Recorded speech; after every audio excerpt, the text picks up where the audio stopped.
보고 가면 반 아시겠지? 그럼 반만 이제 거기서 한 10점만 더 올리면 되는 거예요, 이게. 공부하는 방법이 너무 열심히 잘하고 되는 게 아니라 그 요령을 좀 알으셔야 돼요, 요령. 공부하는 요령을. 자, 우리 이제 내가 작년에 해보니까 개론 같은 거는 막바지 암기할 거 있죠? 그 막 팍팍팍 외워야 돼. 외워서 딱 시험장 가면 그게 떠올라야 돼, 또. 다른 과목은 암기가 안 돼도 그냥 풀어지는데 우리 민법 같은 거는 이제 흐름이죠.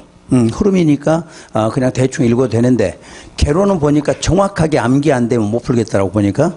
그러니까 그런 공부 방법이 있어. 민법은 이렇게 해야 되고 개론은 또 이런 식으로 하고 그런 식으로 공부를 하셔야 되니까 너무 완벽하게 잘한다 이러지 마시고 그냥 많이 있겠다 이렇게 공부하시면 돼요. 자, 시작할게요. 자, 185쪽. 5장에 보면 건축법. 그래서 이제 건축법이라는 것은 전국에 있는 건축물에 대해서 규제를 하는데 어떤 규제를 하냐면 자, 법제적 목적에서 2번을 봐보세요. 건축법의 적용 범위 나와 있나요? 자, 바로 거기에요. 건축법은 적용 대상물이 있고 적용 대상 행위가 있는데 적용 대상물에는 바로 건축물. 당연히 건축법은 건축물이죠. 그러면 건축물 건축하려면 필요한 게 뭔가요? 땅이 있어야 되겠지, 땅. 그게 바로 대지라고 그래, 대지. 그리고 건축 설비, 공작물, 이렇게 4개에서 적용한다, 이렇게 말해요. 그때 공작물에다만 밑줄 그으시고, 공작물에는 일부 적용, 이렇게만 적어보세요. 앞에 있는 3가지는 건축법이 전부가 적용돼, 전부. 요것만 일부 적용. 그럼 여기서 일부 적용이라는 건 뭐냐면, 공작물은 축조를 해, 축조. 이때 축조하기 위해서 신고한다 이렇게 돼 있어. 원래 건축법은 허가부터 시작이 되죠, 허가. 근데 공작물은 허가가 없어. 그냥 축조할 때 신고한다. 요 단어만 좀 기억해 두시고. 그 다음에 그 적용대상 행위. 그러면 적용대상 행위는 건축, 대수선, 용도 변경, 이거 3가지 하려면 뭐 받아라? 허가, 아니면 신고해요. 조금 구체적으로 할게요. 거기에 건축 대수선 밑줄 그어보세요. 건축 대수선. 그리고 용도 변경 이렇게. 그럼 이제 2개로 나눈 이유가 건축 대수선하고 용도 변경은 행위 자체가 달라. 행위 자체가 똑같이 허가 신고하라 이래 돼 있는데 내용이 달라. 그래서 먼저 건축과 대수선은 원칙은 뭘 받아서 허가. 예외는 신고. 근데 이 허가가 법제 11조에 있어. 법제 11조에가. 신고는 14조에가 있어. 이렇게. 그럼 용도 변경도 원칙은 허가사항이고 예외는 신고사항인데 요거는 19조에 따로 들어있어. 그러니까 행위가 다르기 때문이야. 그러니까 건축과 대수선은 하나의 행위로 보고 그 다음에 용도 변경은 다른 쪽으로 본다는 이야기야. 즉 쉽게 말하면 이건 물리적 행위죠. 물리적 행위. 물리적이 뭐야? 공사해야 되는 거지. 이건 공사해 안 해? 안 해. 이거는 서류상 변경이야. 서류상. 여러분이 지금 학원의 요 용도가 2종 근생이야. 2종 근생. 그럼 여기다 술집 하려고 그래. 그럼 2종 근생 갖고 되나? 안 된다 그 말이야. 그때 뭐 해야 돼? 서류상의 용도 변경을 해줘야 된다 이 뜻이야.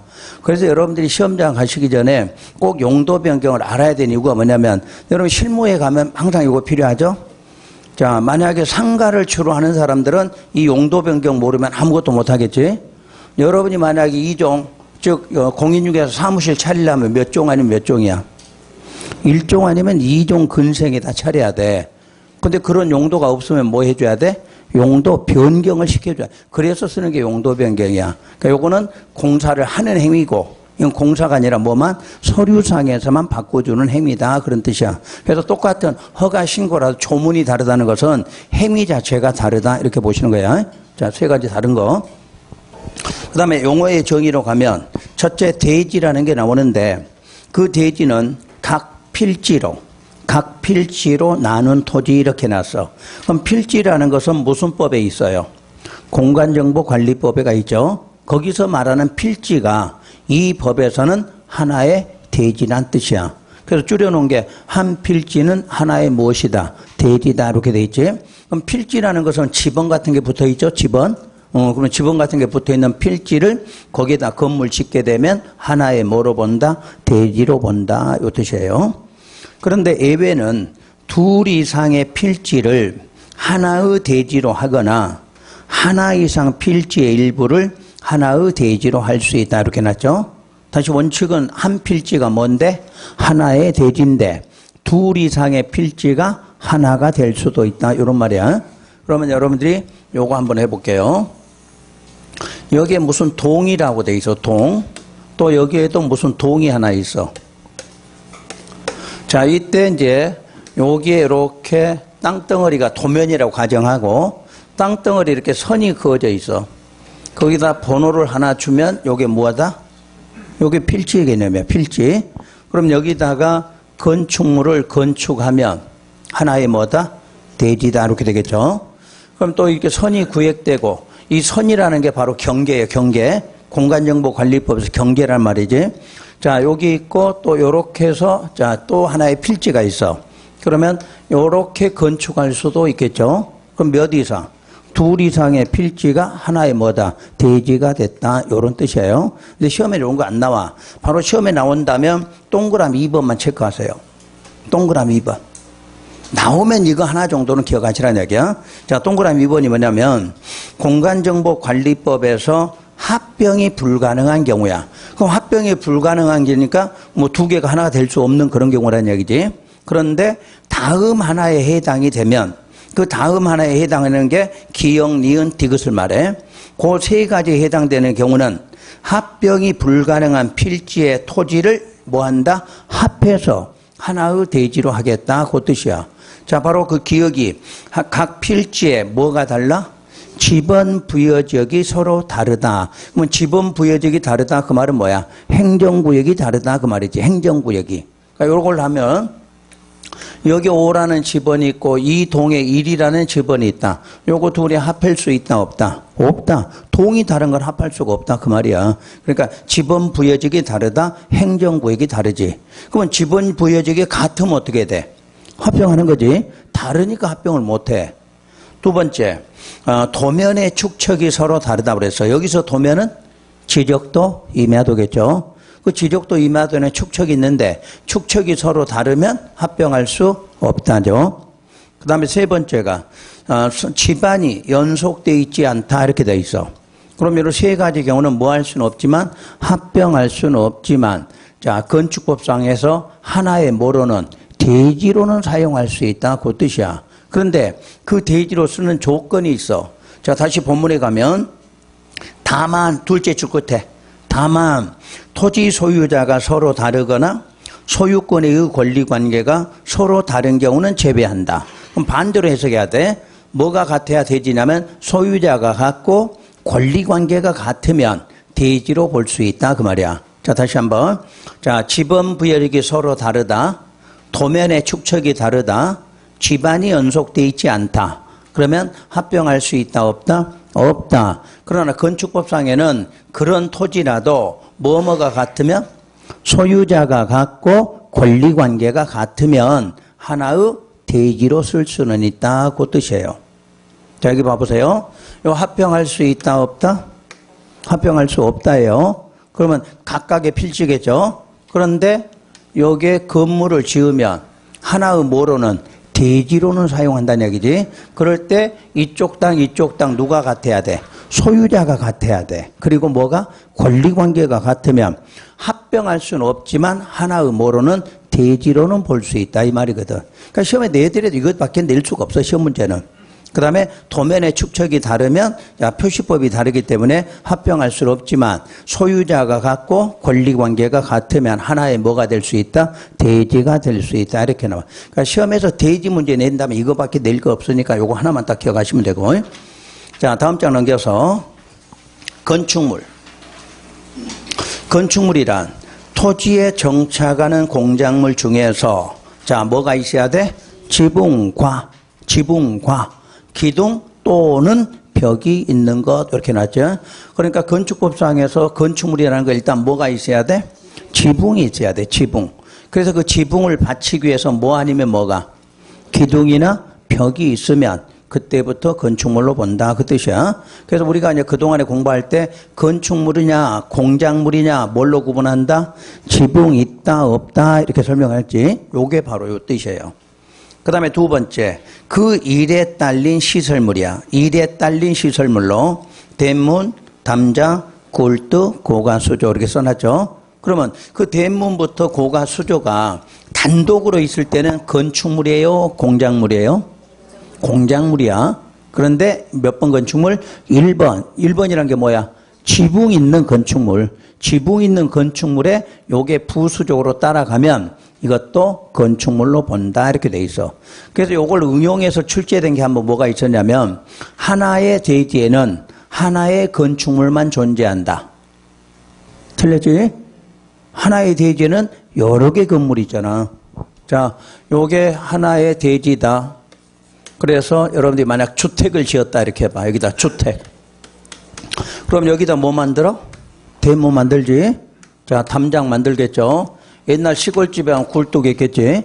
그러면 요것도 건축물, 요것도 건축물, 이것도 건축물이잖아. 그러니까 하나의 대지에는 여러 개 건물이 있다 이 뜻이지. 그때 이제 구분할 때는 건물이 여러 개일 때는 요게 주된 건물이야. 나머지를 전부 뭐라 그래? 부속 건축물 이렇게 말해. 그러니까 여러분들 혹시 부속 건축물 이 말 나오면 어떤 건물에 주된 것을 위해서 부수적으로 쓰고 있으면 모두 뭐라 그래? 부속 그래. 그러니까 주된 건 무조건 하나야. 나머지는 전부 뭐다? 부속이라고 한다. 이러면 돼요. 그리고 세 번째, 지하나 고가의 공작물에 설치하는 사무소, 공연장, 점포, 차고, 창고 등이 있다. 그러니까 쉽게 말하면 어디에도 있어? 지하에도 있고 고가에도 있을 수 있다. 요 뜻이에요. 그 다음에 지하층. 지하층은 건축물에 무엇이? 바닥이, 이게 중요한 게 바닥이야. 바닥이 어디 아래에 있어? 지표면 아래에 있어. 그래서 지하층이야. 그러면 바닥이 지표면 위에 있으면 지상층이지. 그러니까 이런 이야기지. 건물이 이렇게 있다고 가정해봐. 그럼 이것도 지금 바닥이야, 바닥. 여기도 바닥이고, 여기도 바닥이야. 그런데 이때 여기가 지표면이라고 하자. 지표면. 그러면 지금 건물에 뭐가? 바닥이 지표면 아래에 있으면 이 부분이 뭐가 된다? 지하층이고, 요 위에가 있으면 뭐다? 그건 지상층이다. 그 말인가. 시험장에서 항상 뭐를 찾아야 돼? 바닥이 어디 아래? 지표면 아래에 있다. 이렇게 말해. 그때 층고 얼마 이상? 2분의 1 이상일 것. 그럼 숫자 나오면 무조건 2분의 1이야. 혹시 시험에 헷갈려. 그럼 반지하 생각해. 반지하. 여러분 보통 지하실 그럼 뭐라고 그래? 반지하 이렇게 말하잖아. 그게 반이라는 게 2분의 1을 말하는 거니까 2분의 1 이상일 것. 요거 두 가지만 구분하시고. 그 다음에 주요 구조부는 반드시 암기해야 되죠. 주요 구조부. 내력벽, 기둥, 바닥, 보, 지붕, 틀, 주, 계단. 현대식 건물 생각하면 이런 거 못 찾아요. 옛날 한옥에서 이런 게 많이 있어, 한옥. 그래서 벽 중에서 왜 벽의 앞에가 내력이라는 말이 있냐면 아까 지붕을 받치려면 힘이 있어야 돼, 없어야 돼? 그렇지. 힘을 받는 벽, 그게 내력이야. 그 지붕을 받치려면 힘이 있어야 될 거 아니야. 그래서 내력, 그냥 벽이 아니고 내력벽이야. 그리고 보라는 것은 기둥과 기둥 사이 가로로 걸쳐진 거지. 우리 한옥에 가면 목조로 되면 기둥이 이렇게 있죠. 그럼 기둥 사이 이렇게 꼭 달아놓지. 이런 걸 보라 그래. 혹시 대들보는 아시나? 대들보? 대들보 어떻게 돼 있어? 옛날 시골에 가니까 할아버지 할머니가 매주 매달아 놨잖아요. 그게 가로로 돼 있잖아. 그 작은 거는 그냥 보고 클 때 그걸 대들보 이런 식으로 말해. 그래서 보하고 지붕, 틀, 주, 계단. 이거 외우셔야 돼, 무조건. 왜냐하면 시험에서는 주요 구조부를 시험에 내면 그냥 한 문제짜리를 통째로 주잖아. 다음 중 주요 구조부 아닌 거 이런 식으로 꼭 기억하고. 그 다음에 고층과 초고층. 자, 고층이란 층수 30층 이상 이고야 이거나야.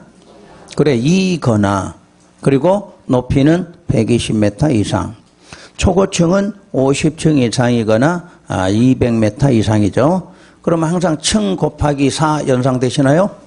층의 구분이 명확하지 않을 때는 몇 미터? 4미터를 하나의 층으로 본다. 그런 내용이야. 그러니까 30, 그럼 120, 50층, 그러면 200 이렇게 하고. 준초고층이란 고층인데 뭐는 아니다? 초고층은 아니죠. 그럼 만약 40층 연상해봐요. 40층은 뭐예요? 고층이지. 근데 뭐는 아니야? 초고층 아니지. 그럴 때 뭐라고 한다? 준이라는 단어를 써. 그러니까 초고층, 고층과 초고층의 중간을 말한다. 이런 뜻이야. 근데 시험장 가면 이론으로 내면 어려워. 자, 준, 초고층 이렇게 나오면 뭐 중에서? 고층인데 초고층이 아니어야 돼. 근데 지난번 시험은 초고층인데 고층이 아니다. 이렇게 나온 거지. 헷갈리지? 그러니까 앞에 뭐가? 고층. 그 다음에 뒤에 뭐가? 초고층. 이 순서가 나와야 돼. 그거 이해만 하시면 되고. 그 다음, 건축하면 5가지 행위를 건축이다. 이렇게 말하죠. 자, 5가지 행위가 뭔가요? 신축부터 시작해서 이전까지예요. 그래서 건축은 상식적으로도 좀 알고 계셔야 돼. 뭐 시험 상관없이. 신축, 증축, 개축, 재축하고 이전 이렇게 나와. 그럼 일반적으로 이제 우리는 건축하면 뭐를 말한다? 신축을 말해. 그러니까 앞으로 이제 건축이라는 용어는 5가지 행위인데 뜻을 말할 때는 뭐다? 신축이야. 그러면 신축할 수 있다는 것은 뭐까지 할 수 있어? 여기까지 할 수 있다고 말이지. 새로 지으니까 뭐 할 수 있어? 증축도 되고 또 해체할 수도 있고 멸실이 될 수도 있다 이렇게 말해. 그러면 증축한다 그 말은 뭐는 안 되고? 그렇지. 앞에 거는 안 되는 거지. 그러니까 증축이라는 용어가 나올 때는 뭐는 하는데? 신축 안 돼. 그러면 개축 나오면 신축과 증축 안 돼. 이런 지문이에요. 요 정도만 이해하시면 돼. 그러면서 이제 신축에 대해서는 항상 3가지가 있고, 증, 재축, 이전은 요 4가지 공부할 때는 반드시 뭐가 있어야면 기존의 건축물이 있어야 돼. 그 기존의 건축물이 있는데 어디 안에서? 그 대지 안에서 행위가 나와. 그러니까 공부하실 때 외우지 못하면 증축부터 이전까지는 항상 무슨 단어 나와야 돼? 기존 건축물 이게 나와야 돼. 그리고 그 안에 뭐가? 그 대지 안에서 이루어져. 그러면 이제 증축이니까 무슨 뜻이야? 늘어나는 거지. 높이가 늘어나든가 면적이 늘어난다. 이 말 나올 때는 무조건 뭐다? 증축이야.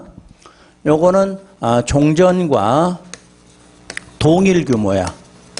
동일 규모 범위에서 이 말이 나와야 돼. 개축이나 재축은 종전과 뭐에?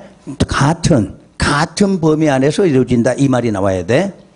그 다음에 이전은 뭐를 해체 안 해야 돼? 주요구조부. 주요구조부 해체를 안 해야 된다. 이게 나와야 돼. 그러면 해체 안 하고 어디 안에서? 그 대지 안에서 옮겨지는 거지. 그러니까 이 지문을 생각하고 문제 푸시면 여러분 암기 안 해도 풀어질 수가 있어. 자, 기존의 건축물이 나왔다. 그 대지에서 면적 늘었다. 그럼 뭐야? 그렇지, 증축. 층수 늘었다. 증축. 자, 그 다음 철거나 해체가 돼서 종전과 같은 규모로 그럼 뭐야? 개축. 멸실되고 종전과 같은 규모로 그러면 재축. 주요구조부 해체 안 하고 그 대지에서 옮겨놨다. 그렇지. 그렇게 하면 돼. 그러니까 책에 있는 지문을 애우려고 하지 말라는 얘기야. 요거 이해를 하면 시험장 가서 지문 읽으면서 2개 지문 나왔고 늘어났다. 그럼 뭐다? 증축, 종전과 같다. 개축, 재축 이런 식으로. 그러고 주요구조부 해체 안 하고 그 대지에서 옮겨놨다. 그러면 이전 이렇게 하시면 돼. 그러니까 책에 있는 걸 애워서 시험장 가서 못 풀어먹어. 그렇게 이해할 줄 알아야 돼. 그 대신에 신축 세계를 정확하게 알아야 되겠지. 신축 세계를. 1번 건축물이 없는 대지에서 새로 건축물 축조한다. 이거는 가장 기본적인 신축이죠. 누구나 아는 신축이야. 그래서 여러분 시험에 동그라미 1번 나온 적이 있을까 없을까? 한 번도 없어. 그런 거 내지는 않아. 바로 2번, 3번을 내. 근데 3번에다 별표를 딱 해라. 3번에다.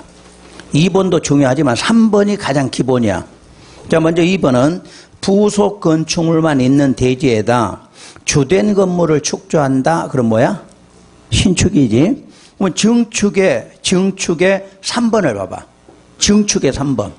주된 건축물이 있는 대지에서 부속 건축물 축조한다? 그러면 증축이야. 그럼 시험장 가면 이걸 두 가지를 그걸 아느냐 물어보는 거야. 앞에가 주된이냐 앞에가 부속이냐 그 말이야. 앞에가 부속 뒤에가 주된 그럼 뭐야? 신축. 반대로 앞에가 주된 뒤에가 부속 그러면 그렇지. 그거 구분하라고 출제하는 거야.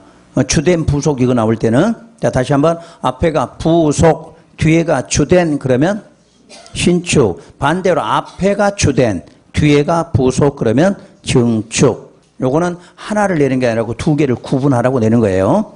이제 신축의 3번. 요게 왜 가장 중요하느냐. 기존 건축물이 해체. 작년까지는 철거야. 철거를 용어를 바꿔서 해체라고 바꿔놨어. 해체 또는 철거가 됐거나 또는 멸실이 된 경우에 그 대지 안에 종전의 규모를 뭐 했다? 초과해서 다시 축조했다 이렇게 되어 있죠. 자, 그럼 그거 한번 해볼게요. 기존의 건축물이 있는데 기존 건축물이 뭐 됐다? 해체나 멸실이 돼서 해체나 멸실이 됐는데 어디 안에서? 그 대지 안에서 종전의 규모를 뭐 했다? 초과했다 이렇게 돼 있어. 지금부터 거기다 숫자를 쓸게요. 기존 건축물이 60제곱미터이다. 요게 해체나 멸실이 됐는데 그 대지 안에서 61제곱미터로 축조가 됐다. 그럼 뭘까? 요게 신축이다 그 내용이야. 60짜리가 초과되니까 61이 나왔지. 이렇게 된 것은 신축이라고 한다. 근데 60이나 만약에 55제곱미터로 이렇게 축조가 되면 이거는 뭐라고 해야 되나요? 이제 이게 문제가 되겠죠. 바로 개축이 되거나 재축이 될 수 있다 이렇게 말해. 그러니까 초과되면 뭐고? 신축이고 초과되지 않은 상태를 개축이나 재축이라고 불러. 그럼 개축과 재축은 저 앞에 행위를 찾아야 돼. 앞에서 해체됐다고 지문이 나왔으면 그건 개축이고 멸실된 경우였다 이렇게 나오면 그건 재축이다 이렇게 말해. 그러니까 여기서 개축, 재축을 한꺼번에 해결하라는 이야기야. 신축에서. 그러면 우리는 이제 시험에 가면 숫자로 주기 때문에 숫자를 줄 수도 있지만 숫자를 안 줄 수도 있지. 자, 이걸 산수로 말하면 뭐예요? 같거나 작다 이러지? 같거나 작다. 자, 이걸 법률 용어로는 뭐라고 하느냐면 종전과 동일한 규모. 그러면 종전과 동일한 규모는 60을 말하겠죠? 그런데 범위 이렇게 나와. 범위는 작을 수도 있다야. 자, 이 범위라는 걸 다른 말로 표현하면 뭘까? 이하야, 이하. 종전 규모 이하. 종전과 같은 범위 이렇게 나와. 혹시 요즘에는 이제 동일하다는 말을 우리 한글식 표현이라고 해서 종전과 같은 이렇게 쓰기도 해. 그러니까 같다, 동일하다 의미는 알겠죠? 그 대신에 종전과 동일한 규모는 같다는 뜻이고 범위나 이하라는 말은 작을 수도 있다. 그러니까 초과되면 뭔데? 신축인데 같거나 작을 때는 개축과 재축으로 분류한다. 그럼 개축이냐 재축이냐는 여기 있는 행위를 찾으면 돼. 해체된 경우로 문제가 나왔으면 개축이고 멸실로 나왔으면 그때는 재축이다 이러면 돼. 그러면 해체하고 멸실의 차이가 뭐예요? 인위적이지, 인위적. 요건 천재지변. 그러니까 사람이 인위적으로 해체했다 그럴 때는 개축이고, 자, 홍수가 나서 뭐 건물이 무너졌다든가 산사태로 무너졌다, 지진으로 무너졌다 그럼 뭐야? 멸실이다 이러죠. 여기서 요걸 해결하시면 돼. 그러면 굳이 개축, 재축에서 따로 공부 안 해도 다 풀 수가 있다는 뜻이에요. 아시겠나요? 그러니까 시험에서 내면 요 3번 나오면 가장 중요한 단어예요, 이게. 여기서 신축, 개축, 재축이 세 가지가 한꺼번에 해결될 수 있다 이렇게 보셔야 되니까. 자, 그러면 이제 신축 세 개는 자, 이해가 되셨고, 자, 증축을 봐요. 증축의 1번.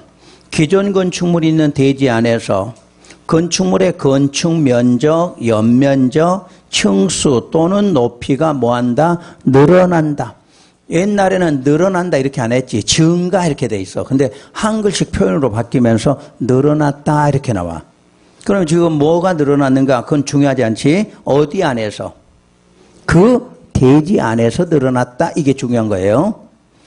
그러면 2번에 기존 건축물이 있는 대지 안에서 기존 건축물에 붙여서 또는 별도로 떨어져서 건축물을 축조하는 것도 증축이다 이렇게 놨어. 그러니까 이건 이제 법조문상에는 없지만 이런 걸 말해요. 요게 건축물이 하나 있다 하더라. 그럼 이 건축물에 이렇게 붙여서 축조해도 되고 별도로 떨어져서 축조해도 되는데 어디 안에서? 그렇지, 이게 붙어 있고 떨어져 있고 이게 중요한 게 아니라 어디 안에서? 그 대지 안에, 요게 중요한 거야. 그 대지 안에서. 그 다음에 3번은 아까 주된이 먼저 나왔고 부속 건축물 축조한다. 요게. 그런데 그걸 줄여서 말할 때 담장 등 부수되는 시설물 축조한다. 그럼 담장이 주된 건물이에요? 부속 건축물이야? 그렇지. 그게 부속이야. 그러니까 이미 주된 거 안에서 뭐가 부속 건축물이 축조된다. 그러니까 시험에서 담장 축조 이렇게만 나와도 뭐다? 증축이다. 이렇게 보시는 거예요. 그 다음에 개축에 보면 건축물의 전부 또는 일부를 철거하고 또는 해체하고 그 대지 안에서 어떤 규모로? 종전과 동일 규모 범위 내에서 다시 축조 이렇게 되어 있어. 근데 문제는 일부야, 일부. 전부는 크게 문제가 없는데 일부가 문제가 돼. 그래서 여기다 좀 해볼게요. 자, 해체가 됐는데 전부 해체가 있고 일부 해체가 있더라.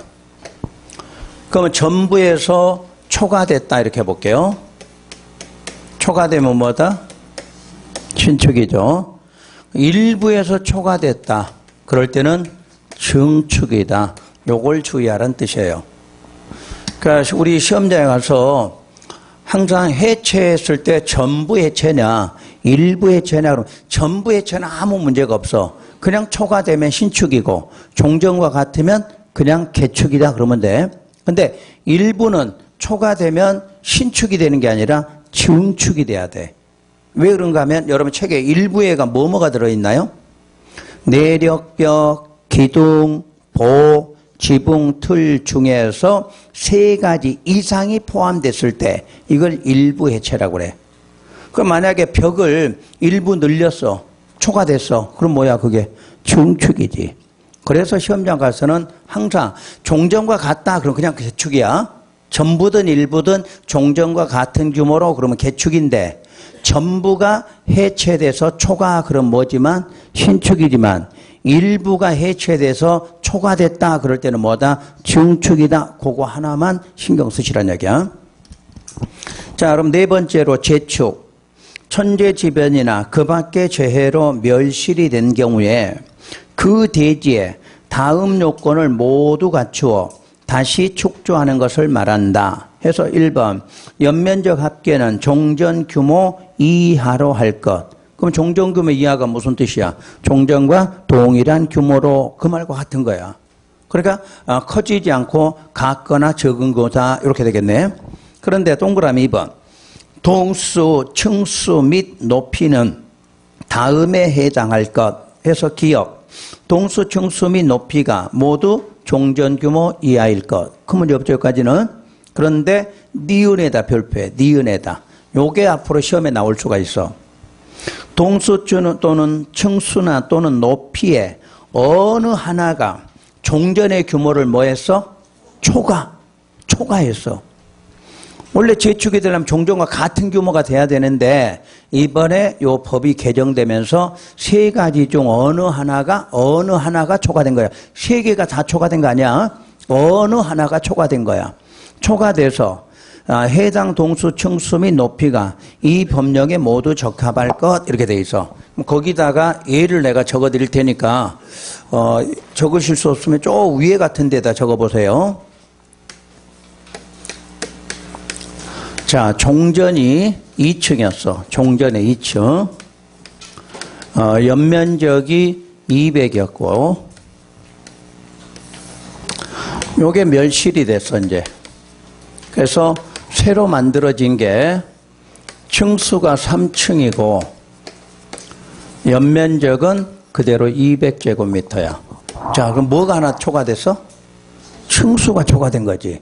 근데 면적은 종전과 어떻게 돼? 똑같은 거지. 이런 형태도 앞으로 재축을 하겠다 해서 이게 신설이 된 거야. 자, 그림으로 할게요. 이렇게 건물이 있었단 이야기야. 2층짜리가. 우리 연면적 뜻이 뭐예요? 연면적.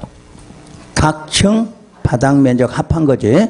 그래서 각 층의 바닥 면적을 100이라고 하자. 그럼 합계 얼마? 200이 된 거야.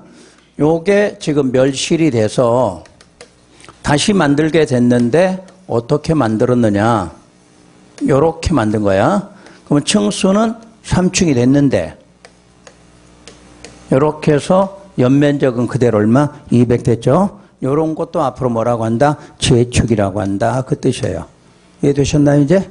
그러니까 꼭 시험에 가야 돼. 세 가지가 다 초과된 게 아니야. 그 중에 높이나 층수 중 어느 하나지, 어느 하나가 초과돼서 면적은 종전과 똑같이 얼마로? 200으로. 규모는 종전과 같이 됐다. 그 말이야. 요렇게 된 것도 앞으로는 신축으로 보는 게 아니라 제축으로 보겠다. 요 뜻이에요. 요거 하나가 신설됐어. 그리고 우리 시험에 아직 요게 없어. 아직 뭐 기출문제 자체가 없는 게 요거 하나예요. 그 다음에 2전. 건축물 주요 구조부 해체하지 아니하고 어디 안에서 동일대지 안에서 다른 위치로 옮겼다. 이렇게 돼 있어. 그러면 그것과 유사하기 위해서 하나를 해볼게요. 기존의 건축물이 있어. 기존의 건축물이. 근데 주요 구조부 해체를 안 했어. 안 하고 A 필지에서 B 필지로 옮기는 것은 자, 이전이다. 만약에 이렇게 나왔다고 가정해봐요. 그럼 맞았어요? 틀렸어? 예, 틀렸단 이야기야. 자, 아까 우리는 필지는 하나의 대지다 이렇게 말했죠? 그러면 A라고 하는 필지인데 B라는 필지로 그 말은 뭐야? 다른 대지로 요 뜻이 돼. 같은 대지 안에 옮겨져야 돼. 근데 다른 대지로 옮기는 것은 이전이 아니란 이야기지. 아까 저기에 보면 기존 건축물이 그 대지 안에서 뭐가 해체되지 않고 주요 구조부 해체 안 하고 옮겨져야 되지. 그래서 다른 대지로 옮겼다 그럴 때는 요거를 신축이나 증축으로 본다 이렇게 놨어. 요게. 그러니까 여러분 시험에서 이제 이전을 내는 게 아니라 요걸 낼 수가 있는 거지. 다른 대지로 옮기는 것은 이전이 아니고 뭐다? 신축 또는 증축으로 본다. 그럼 신축으로 볼지 증축으로 볼지는 요 다른 대지에 어떤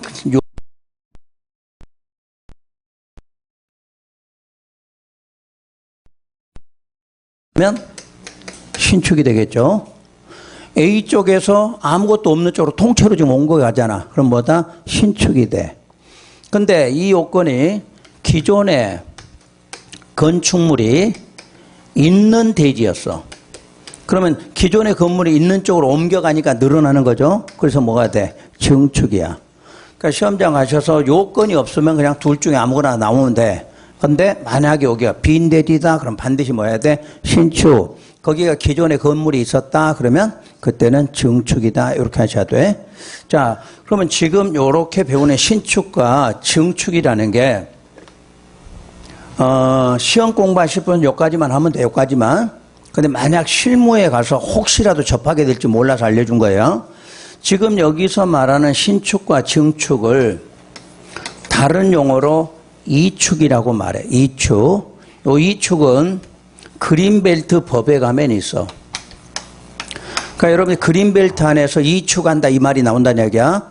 그럼 이축이라는 것은 뭐만 받으면 허가 받으면 한다 이렇게 대답하면 돼. 그러면 여기서 지금 우리가 말하는 이축은 건축 용어다 아니다.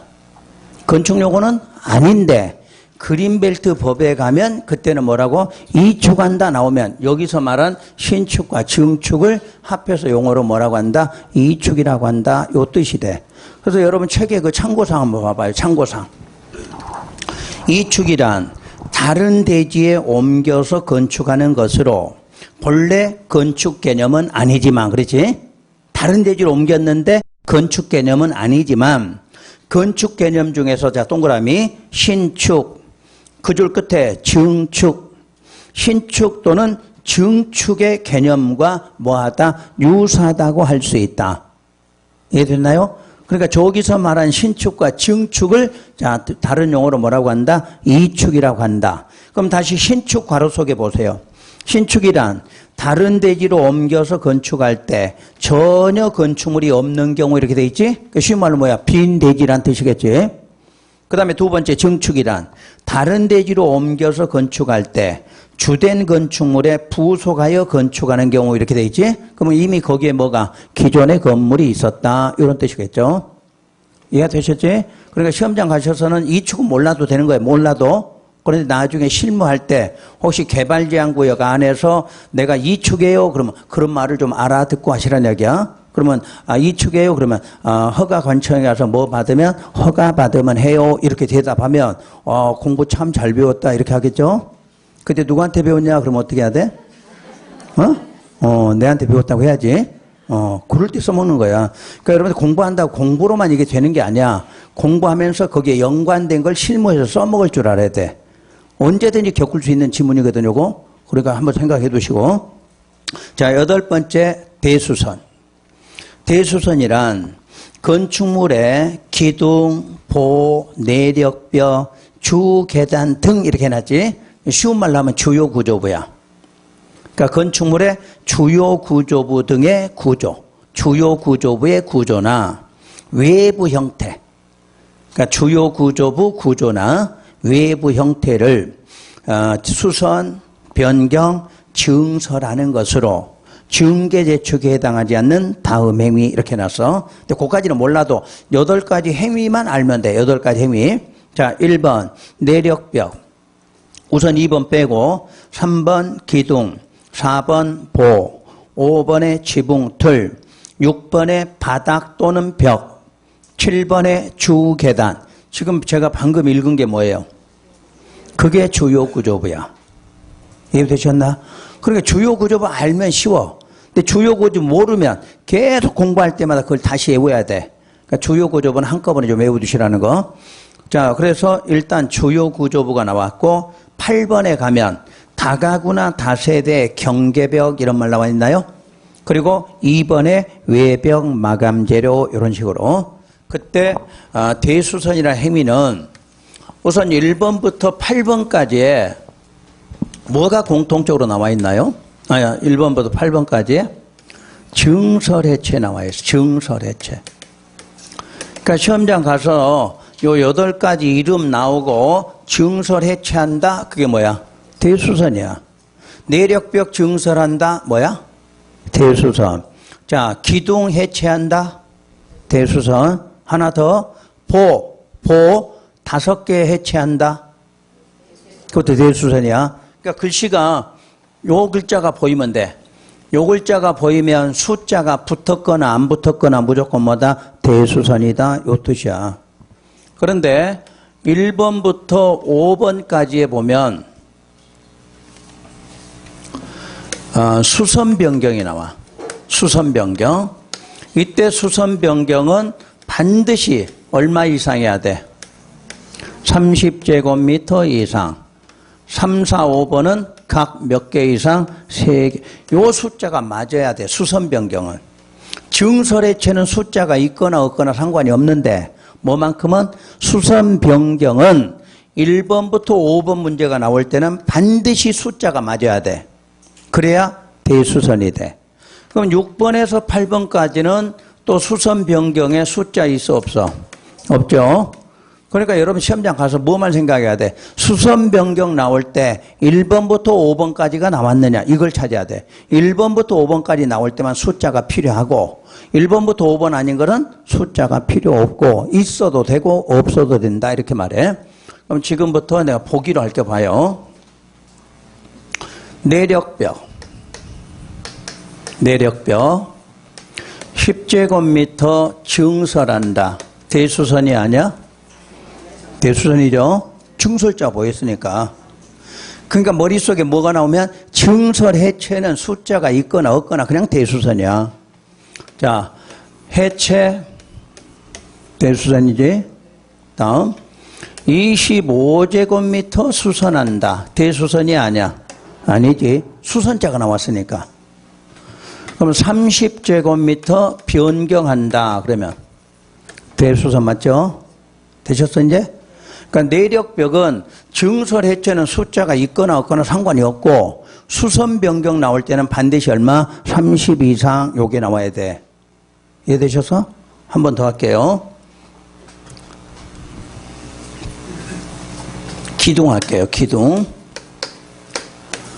기둥 증설. 대수선이죠. 2개 해체. 대수선. 3개 수선. 대수선. 2개 변경.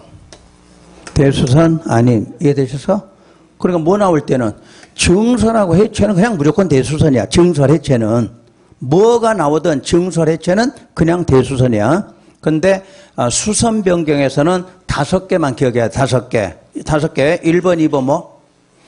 내력벽, 외벽막. 그래서 외벽 마감재를 그 2번에다 넣어놓은 이유가 주요 구조분 아닌데 숫자 이웃이라고 하는 거야. 외벽과 내력벽은 얼마? 30 이상 수선 변경.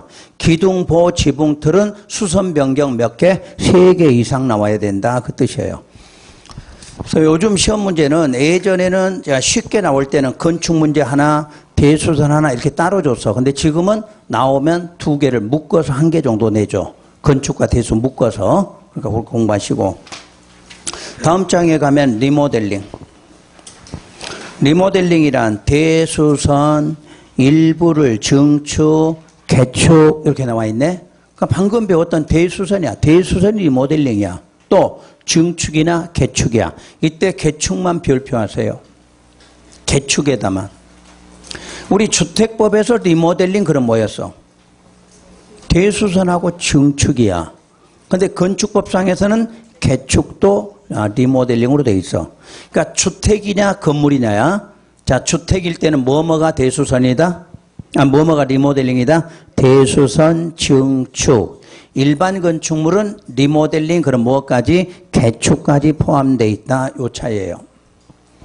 그 다음에 발코니 한번 읽어보시도록 하고, 참고로만 이렇게만 적어놔요. 발코니하고 베란다는 같다, 다르다? 다르다. 이렇게만. 그러면 주로 발코니는 어디서 쓰는 용어다? 공동주택. 공동주택. 쉽게 아파트. 이런 건 단독. 용어 자체가 달라. 그럼 단독에 사는 사람들은 또 발코니 그러면 안 되겠지? 단독에 사는 사람들은 베란다. 그 다음에 아파트 사는 사람들은 발코니 그래야 맞다. 그 뜻이야. 자, 그 정도만 구분해오고. 그 다음에 11번에 건축물의 용도가 나와. 그럼 건축물의 용도는 총 몇 개? 29개가 있어. 29개. 일단 표시되어 있나요? 숫자 확인하셔서 표에 용도 얼마나 좋아. 안 써도 되지. 29개. 그 다음에 건축물의 종류는 개수는 모른다 그랬죠. 그래서 우리 건축법상에는 건축물의 종류는 일단 용도로는 몇 개가 있다? 29개 있다. 여기까지. 그래서 단원을 좀 바꿔야 되니까 좀 쉬었다가 용도 변경 설명할게요.